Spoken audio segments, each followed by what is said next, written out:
Halo semuanya, kali ini kami akan membahas tentang metode dan parameter untuk UAS PBO. Yuk kenalan sama anggota kelompok 5. Diperkenalkan dari diri saya, yaitu Tasya Nena Firya sebagai Project Manager, lalu ada Rido Tabri Firmanda sebagai Editor Project, ada Arhi Dayat sebagai Conceptor and Codinger, Erik Kontena sebagai Explainer and Codinger. Yuk lanjut ke konsep dasar materi. Konsep materi yang pertama di sini ada yang namanya metode. Jadi metode itu merupakan sekumpulan statement yang dikumpulkan bersama untuk melaksanakan tugas tertentu di mana memiliki fungsi berada di dalam suatu kelas dan disebut dengan OOP, dan tujuannya memecah program kompleks menjadi bagian-bagian kecil sehingga nantinya dapat kita gunakan secara berulang-ulang. Dan pada materi kedua ada parameter, di mana parameter merupakan bagian dari metode, di mana suatu metode bisa memiliki satu parameter atau lebih, dan parameter juga harus diberikan tipe sehingga kelak ia bisa menentukan suatu nilai atau merubah nilai nantinya. Kalau begitu, keuntungan dari metode apa saja ya? Keuntungan metode yaitu diantaranya adalah memecah program menjadi sub-sub program sehingga lebih efisien dan dapat mengurangi pengetikan kode yang berulang-ulang. Metode juga membuat program lebih mudah dibaca dan mudah untuk di-maintain. Setelah ini ada jenis-jenis metode yang akan dijelaskan oleh Edo. Silahkan. Jenis-jenis metode ada fungsi dan juga prosedur. Sebutan untuk fungsi yang mengembalikan nilai menggunakan kata kunci return. Sebutan untuk fungsi yang tidak mengembalikan nilai, kata kuncinya itu void. Gimana cara bedain antara fungsi dan prosedur? Nilai yang dihasilkan prosedur tidak disimpan pada nama prosedur itu sendiri dan tidak dapat dipindah alihkan ke dalam variabel. Sedangkan fungsi dideklarasikan menggunakan syntax function. Nilai yang dihasilkan fungsi akan disimpan pada nama fungsi itu sendiri dan dapat dipindah alihkan ke dalam variabel. Berikut penjelasan membuat metode. Seperti yang kalian bisa lihat di layar, itu adalah sintaks untuk membuat salah satu metode. Modifier untuk menentukan hak akses terhadap metode. Return type ada dua jenis metode, yaitu metode void dan metode return. Nama metode itu adalah nama yang kalian inginkan, sedangkan parameter itu bersifat opsional. Berikut membuat fungsi dan prosedur. Nah, seperti yang kalian bisa lihat di layar, fungsi tanpa parameter dan fungsi dengan parameter itu memiliki sintaks yang berbeda. Sedangkan prosedur itu juga memiliki parameter dan yang tanpa parameter. Materi selanjutnya akan dijelaskan oleh teman saya, yaitu Yaya. Silahkan.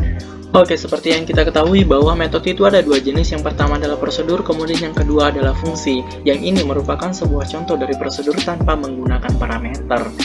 Nah, prosedur itu sendiri identik dengan kata void, yang artinya adalah kosong, sehingga prosedur ini tidak bisa mengembalikan nilai apapun. Yang ini adalah akses modifiernya, ini adalah tipe datanya, dan yang ini adalah nama dari prosedurnya, dan yang ini adalah isi dari prosedurnya. Kemudian pada contoh yang ini merupakan sebuah prosedur dengan menggunakan parameter. Integer adalah tipe data dari parameternya, sedangkan panjang merupakan nama dari variabelnya.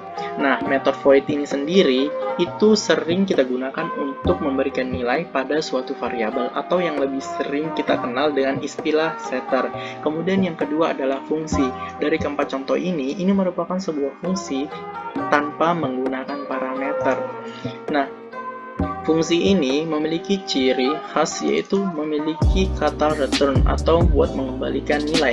Kemudian ciri yang kedua adalah metodenya ini memiliki tipe data yang sama dengan nilai yang akan dia kembalikan. Contohnya, pada metode ini memiliki tipe data integer dan nilai yang akan dia kembalikan di sini adalah luas yang memiliki tipe data integer juga. Lalu kenapa di sini string? Karena dia bakal mengembalikan dua tipe data yang berbeda. Yang pertama adalah string, kemudian yang kedua adalah integer. Nah, integer ini lebih memungkinkan untuk dikonversi menjadi sebuah string, sehingga semua nilai yang ada di sini yang bakalan dia kembalikan bertipe data string. Kemudian pada contoh yang ini merupakan sebuah fungsi dengan parameter. Nah, integer sendiri di sini merupakan tipe data dari parameternya, panjang di sini merupakan nama dari variabelnya. Kemudian di dalam Java sendiri, kita memungkinkan untuk melakukan overloading pada metode. Overloading itu sendiri adalah kemampuan suatu kelas untuk memiliki dua atau lebih metode dengan nama yang sama, tetapi berbeda dari segi parameter. Baik itu berbeda karena tipe datanya, jumlah parameternya, maupun urutan tipe data dari parameternya. Contohnya, kita di sini memiliki metode yang kita beri nama set panjang. Metode yang pertama memiliki tipe data integer, sedangkan metode yang kedua memiliki tipe data double. Begitu juga dengan contoh dua yang di sini. Sehingga apabila kita run atau kita jalankan programnya, maka akan muncul output seperti ini. Oke, setelah kita mempelajari mengenai konsep dasar metode dan parameter, maka diperoleh kesimpulan yang akan dibacakan oleh Eric Contena. Jadi dapat disimpulkan yang ke satu, dalam prakteknya metode void akan dijumpai dalam memberikan nilai pada variabel atau setter. Kedua, untuk metode return bakal dijumpai jika kalian mengambil nilai dari variabel atau setter. Lalu yang ketiga, jika ingin menggunakan parameter sebagai pengoper dalam nilai yang akan diolah ke dalam metode, baik itu disebut return atau void. Yang keempat, overloading bisa dilakukan pada metode di mana memungkinkan kelas memiliki dua atau lebih dan memiliki nama yang sama dengan parameter yang berbeda. Sampailah kita di penghujung materi. Sekian yang dapat kami sampaikan. Semoga bermanfaat dan terima kasih. Sampai jumpa. Oh, siap.